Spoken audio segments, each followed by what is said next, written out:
Breaking: U.S. Navy unveils insane new weapon, North Korea crapping their pants. President Trump pledged to make America great again.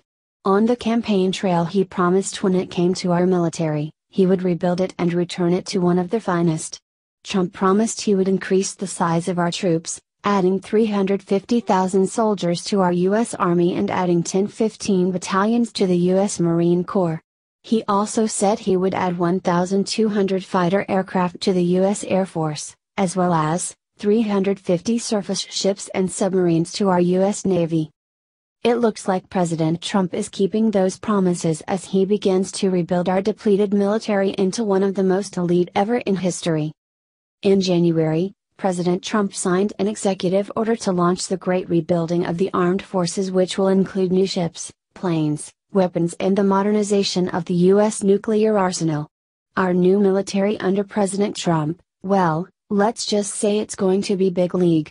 President Trump is ensuring that military leaders have the support they need to accelerate the campaign against the Islamic State and to build combat readiness now and for the future. North Korea punk-ass leader Kim Jong-un may need a change of underwear after getting a look at this gem being put on the fast track by the Trump administration.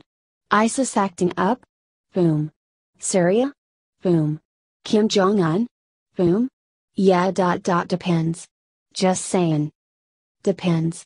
Just saying.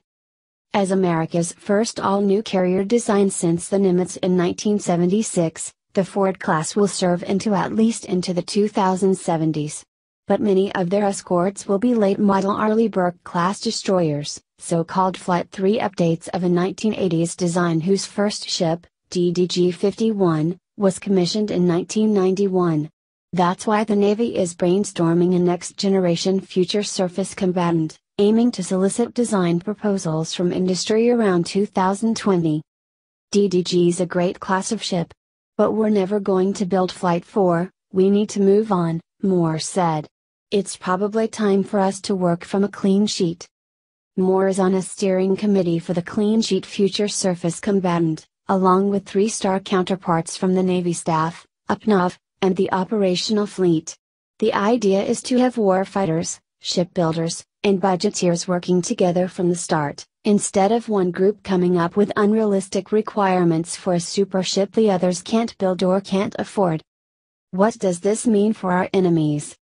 The great thing about electrical power, unlike such features as 16-inch guns or thick armor plate, is that you can use it for almost anything. If one weapon, sensor, or communications system becomes obsolete, just unplug it and plug in something new. At least, that's the Navy's vision of never-ending modernization. But to upgrade without undue agony, you need to design a ship from the keel up with room to grow and an open architecture into which new components can easily plug and play. That's not how traditional ships like the Arleigh Burke destroyer were designed, which is part of the reason Flight 3 will probably be the last major upgrade of the class. We're cramming a lot of stuff in that ship, said Moore. With the future surface combatant, by contrast, the Navy doesn't just want to build a ship, but a floating framework that can keep evolving for decades to exploit new technologies and meet new threats. That's not easy. As much as Moore wants to accelerate, the ship is going to be out there for the next 40, 50, 60 years, so it's important that we don't take any shortcuts, he emphasized. It's very important that we do diligence on looking at alternatives, looking at the cost, marrying the requirements up to the costs, so at the end we all have an understanding of this is the capability I'm going to buy, this is how much it's going to cost, this is when I'm going to get the capability, this is how long it'll last. If we have that discussion up front with the future surface combatant, we'll avoid some of the typical growing pains that we have for some of these programs. In other words, no more screwing around, bowing to dictators dedicated to wiping us out, smiling to our faces and funding terrorism behind our backs. No more phony red lines, flexibility on hot mix, reset buttons, Arab Springs, or any other nonsense. Just strength in what comes with it, peace. Share this if you think Kim Jong-un can kiss your ass, oh my god. Trump walked up behind this Marine and did something no one would have expected. President Donald Trump and Melania met with President Mauricio Macri and his wife Juliana Wada at the White House on Thursday. He welcomed the two Argentine guests and Trump then did the unexpected. Watch the magic happen at the 1:50 mark. Trump leaned in to hug Melania and then patted the Marine on the back. "Don't you just love our President Trump?" The Trump administration has now postponed Barack Obama lifting a 16-year ban on imports of Argentine lemons. Trump responded, "We're going to be great friends, better than ever before." Melania Trump looked so beautiful in her military green dress. "This is why we love Donald Trump. He makes our military men and women feel like they have a president that cares. It's the little things. Just in, Australia makes massive move against Muslims. Trump was right." The left here in the United States tries to shout anyone down who wants to vet who we bring into this country. We are sick of it, and apparently so is Australian Prime Minister Malcolm Turnbull. In a shocking, but pleasing, twist, Turnbull recently buckled down on the way you get your citizenship in Australia. The key point is you need to show that your values reflect the values that the Australian people hold dear. According to SBS News, there will be overall tighter requirements for new applicants, especially for Muslims suspected of following Sharia law. One of the first steps you need to take to make it into the country is to pass a tougher citizenship test. The test originally had 20 questions, now there are going to be more questions added to the test. They are going to include reading, writing, listening, and moral components. Turnbull said that he is doing this in an attempt to not just strengthen the multicultural aspect of Australia, but to also strengthen the values that they hold as a country. He went on to say that he would never ask potential citizens to abandon their heritage or their culture or their background, but they need to understand how people treat one another in Australia. They will not settle for people who are okay with domestic violence or hold radical beliefs. It is also going to be required that the person interested has a 4-year permanent residence in Australia. They cannot just show up, claim they want to live there, and that is the end of it. In other words, they have standards. If a potential applicant takes the test and fails it twice, they are going to have to wait another 2 years before they try again. When they fail a citizenship test, obviously there is something that qualifies them as not being able to function within a normal, healthy society. The Democrats of our country could stand to learn a thing or two from Turnbull's move. In our country, the left embrace dangerous ideology. We have people in our streets shouting that we need to follow Sharia law. When we try to stand up to the people in our country who want to bring dangerous refugees here, we are called racists, bigots, Islamophobes, and so on and so forth.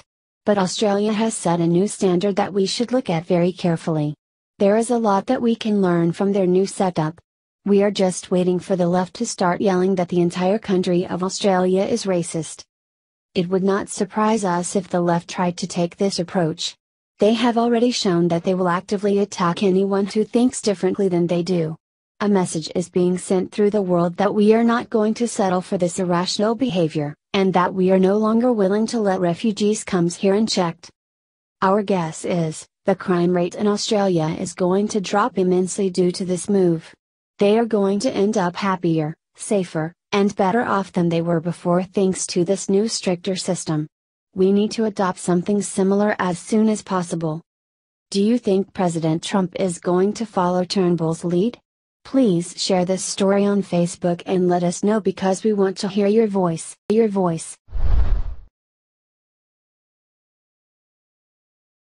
Breaking, civil war about to erupt after what just happened in Sanctuary City. Every policy that President Donald Trump tries to implement for Americans' safety, is not only met with a great deal of resistance from the left but also from defiant judges who block his progress. We saw this several times with Trump's travel ban from terrorist-hit countries, and now we're seeing it with regards to so-called sanctuary cities. Judges are disguising their clear liberal bias as judicial rulings, and now tensions over this illegal immigrant issue have put America at the breaking point, edging on a civil war. On Tuesday, federal judge William Orrick III blocked President Trump's executive order he just signed, which would prevent federal funding from going to sanctuary cities to help illegals. As soon as he heard the good weren't going to go to several cities in his liberal state, he took immediate action that was within his power, much to the delight of liberals who were counting on him to disrespect our leader's orders. ORIC, of the Northern District of California, issued an injunction against the Trump administration after the city of San Francisco and county of Santa Clara sued over the president's plan to withhold federal funds from municipalities that harbor illegal immigrants, Fox News Insider reported. The block was made on the claim that Trump's order was too broad and would affect other parts of government reliant on the funds, outside of assistance for illegals. Trump isn't one to accept defeat or sit back and allow liberals to walk all over him. Addressing the defiant move as more than just sticking to party lines but putting people in danger, White House Press Secretary Sean Spicer released the following statement, adding fuel to the issue. San Francisco, and cities like it, are putting the well-being of criminal aliens before the safety of our citizens, and those city officials who authorize these policies have the blood of dead Americans on their hands. Adding to that sentiment, Spicer also called this ruling what it truly is, a gift to drug cartels and street gangs. However, the reverse of this executive order and the numerous blocks of others that came before it is far worse than just usurping a president's decisions and appeasing your party. Fox News Perfectly Blunt show host, Tucker